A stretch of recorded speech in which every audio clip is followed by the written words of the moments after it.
پته ده چې په 2010 کې کله دا صوبې نوم چې دی زموږ شناخت چې دی دا یو تاریخي کامیابي ده د دې پښتنو دپاره. خو د بده مرغه زه به دا ووایم چې دلته کې خبره وشوه چې پارلمان سپریم دی، خو زه به دا ووایم چې په موجوده حکومت کې زموږ بیروکراسي چې څومره سپریم ده جي، زه ډېر سختو ټکو کې غندنه کوم چې تاسو دا وګورئ چې د خیبر پښتونخوا دا KPK جي ما بار بار تاسو ته سپیکر صاحب زه بیا ستاسو مننه کوم چې تاسو په دې باندې بار بار خبره کړې ده، خو زه نه پوهېږم چې ستاسو دغه کرسۍ نه دا رولینګ راځي. او تاسو دا وګورئ چې تاسو کله په لاره تېرېږئ نو تاسو د اکسایز ډپارټمنټ ته دا خبره ما بار بار کړې ده چې په ګاډو باندې KPK لیکلی شوي جي. تاسو چې د ټرافیک والا تاسو چې کله ولاړ یو تاسو ګورئ هغوی ته چې کوم یونیفارم میلاو شوی دی جي په هغې باندې KPK لیکلی شوي. تاسو آفیشل ډاکومنټس راوچت کړئ چې د ډپارټمنټ زه به تاسو د هر ډپارټمنټ وښیم چې د هغې آفیشل لیټر جاري کېږي په هغې باندې KPK لیکلی شوي. زه دا خبره کوم چې تاسو د آئین خبره کوئ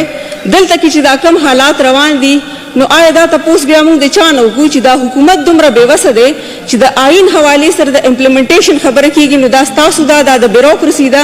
زه به په دې باندې بیا پریویلیج ته مجبوره شم ځکه چې سپیکر صاحب بیا خو به تاسو پریویلیج راوړئ ځکه چې تاسو په دې باندې خبره کړې ده او نه ایکسایز ډپارټمنټ چې دی په دې باندې هېڅ قسمه ایکشن علي نه زموږ د پولیس ډپارټمنټ ټریفک چې کوم دي